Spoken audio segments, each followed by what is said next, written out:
This is Lisa from Mobile Tech Review, and this is the Sony Alpha NEX 5 interchangeable lens camera. Now this is an interesting new space. It started with the Olympus Pen series of cameras. It's a hybrid. It has the large sensor of a digital SLR and the interchangeable lens system, but there is no pentaprism up top, and it's a direct view, sort of like a point-and-shoot camera approach to design. That means you don't have an optical viewfinder, a piece of glass that you look through, but you'll use the LCD instead, or an optional electronic viewfinder accessory, which also cameras like the Olympus Pen offer. It's available with two lenses in kit. This is the 18 to 55 millimeter zoom, which looks quite large on the small body. Sony's body is currently the smallest of the interchangeable lens cameras, whose competitors include cameras made by Olympus for the Pen series, Samsung, and some others overseas. This flash is an interesting design right here. You can see from the back. It's a teeny little flash. It is included, unlike the Olympus Pen cameras, and you can carry it here. And it's got a fiddly little screw mount. This is an accessory lens port up here, and we'll take that off so you can see it. And you can put the optional electronic viewfinder up there, which is expensive with these cameras. It's $200. You can also add a stereo microphone. There's the port right there. But this does have built-in stereo mics, unlike most cameras that have mono mics built in, and it does a very good job when recording video. So, unlikely you're going to need that optional accessory.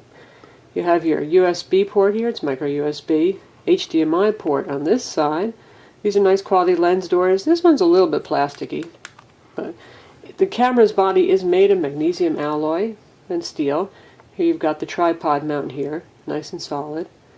And you can see the lenses themselves, nice metal lenses. The other lens you can get this with is the pancake lens. That's a 16 millimeter lens. We've got the body cap on and the lens cap on right now. We'll put it on the camera in a minute so you can see it, but absolutely tiny. Now all of these interchangeable lens cameras offer a short 3x digital zoom like we just saw, and a pancake lens. So this is Sony's version. That lens. The camera obviously is a lot smaller when you're carrying this. It's a good street lens. It's a little bit wider angle than some people might be used to, though. We'd like to see something that was equivalent, say, to a 50 millimeter on film. Given the potentially long lens here, you can see that the mounts for the camera strap are designed to hold the camera face down when you're wearing it around your neck. As I mentioned, this is a nice magnesium alloy body here. Sony also makes an NEX 3, which is about $100 less, and it has a plastic body, about the same size. The hand grip is a little bit flatter, though. You see, this is a really nice beefy hand grip, and this is very comfy to hold, so I would suggest, given the metal construction and the ease of holding this, that you go with the NEX 5 if you can afford it. What makes the Sony a bit special compared to some of the interchangeable lens cameras that use a micro Four Thirds standard, this has the same size sensor as a digital SLR camera, which is an APS-C size sensor. You'll find that in the Nikon D90, the EOS 50D, Sony's own Alpha 550.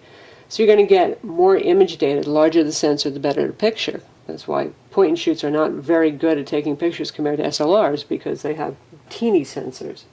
We'll take a look at that sensor now, and we'll switch lenses. This part over here is actually the lens mount on the camera body. It's not part of the lens. To release the lens, like any other SLR camera, you press this little button here, turn, and there's the lens separately. And here's the very large sensor, which again is the same size as your standard SLR sensor. Put the new lens on, you just line up the white dots on the body like an SLR, pretty easy, and rotate it into place. Like so. So now you can see it with the pancake zoom lens on. A lot smaller. Now these lenses are a bit bigger than the micro Four Thirds cameras that we've seen from Olympus and Samsung and others, because this is a larger sensor. So you have to have a somewhat wider lens here. Let's do a little size comparison. Compared to a point-and-shoot camera, a nice Lumix camera, 12 megapixel model. Looks a lot more like the point-and-shoot than it does, say, my big and beefy Canon EOS 50D camera. If you want something that's very portable, clearly the little Sony is the way to go compared to this. This weighs about 2.5 pounds with the lens, the Canon. And this, the body weighs, something around 10 ounces, and the lenses are also quite light. Then we're going to take a look at the user interface on the camera. This has a pop-out lens that articulates. Goes in two directions. This is great for waist shooting. So you can tilt that up at you, and you can also bring it 45 degrees the other way. Like so, if you're holding it over your head, say at a concert or in a crowd. So we've got the power button up here. This is your shutter button, and this is the instant movie mode. You can just shoot a movie without switching anything in software. You just hit the button and start recording a movie. This is also a pretty special camera because it can do AVC HD 1080, full 1080 video at 60 fps. You can do lower resolution video as well as you like. Now, much has been made about the user interface on the camera because it's a little bit more geared towards the point-and-shoot crowd, but you know, it's really not that annoying. As an advanced digital shooter myself, who's used to SLRs, I don't have any problems getting used to this.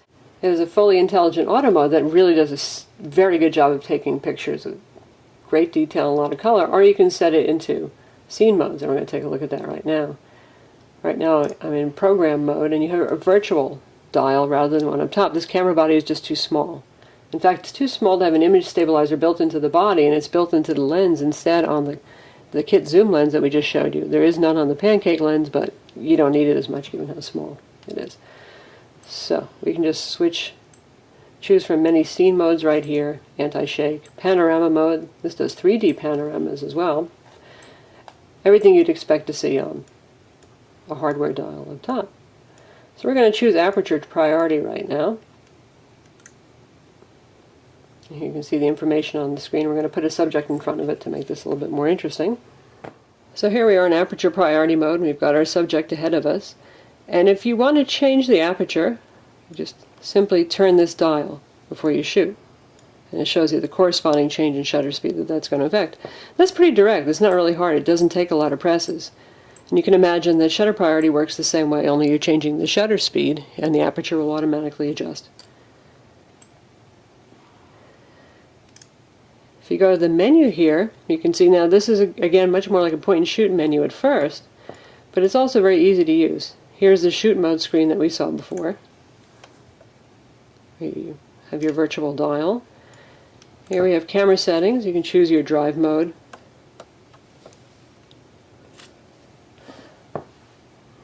Auto and manual focus. Autofocus area, it's got multi-point, center, and spot metering, and the like.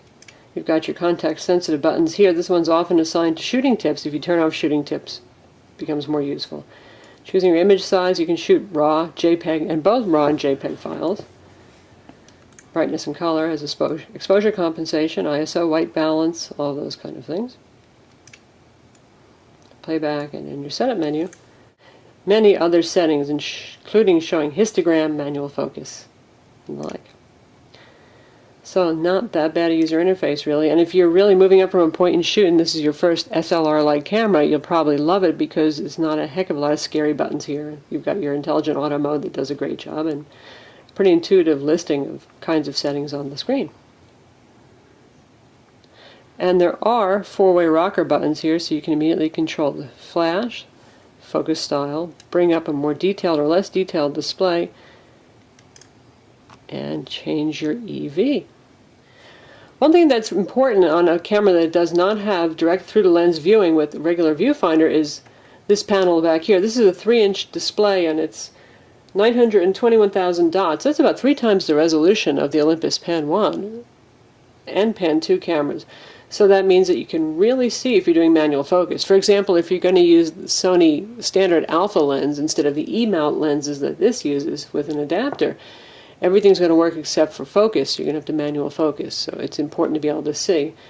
It also has very deep blacks, and it's very easy to see outdoors. It has an outdoor viewable mode, which you only want to turn on when you're outdoors because it can suck battery life. Speaking of battery life, this guy is good for about 330 shots on a charge, which isn't bad. Your battery and your card slots are here in a combined door, typical of other cameras. There's your battery, and you can put in SD, SDHC cards, and memory stick duo cards. The pancake lens is a 16mm, as we mentioned. That's equivalent to about a 24mm and 35mm film shooting, and The zoom lens is an 18 to 55, which is equivalent to 27 to 84. We're just going to talk a little bit about the image quality, which is really excellent on this camera. The large sensor really sets it apart from the Micro Four Thirds crowd. The resolution on this, with a good lens, really approaches my Canon EOS 50D. In terms of detail that you can get on a landscape shot, for example, it's impressive. The standard lenses do show some chromatic aberration, the kit lenses that come with this, which you'd expect from kit lenses. They're pretty sharp at the center as long as you're in the middle of the f-stop range. They're not bad kit lenses, actually. And colors are absolutely fantastic. Low light mode, particularly since it's a direct view camera, it's fantastic. You can shoot twilight to night shots and you'll get amazing colors and quite a lot of detail. And this has a lot of automated features too, like HDR mode, where it can shoot 3 exposures simultaneously to get the best amount of detail in contrasty areas. In our full review of the Sony NEX5, we're going to include plenty of sample images and a lot more information about the specs of the camera and details about the lenses. Visit Mobile Tech Review to read our full review.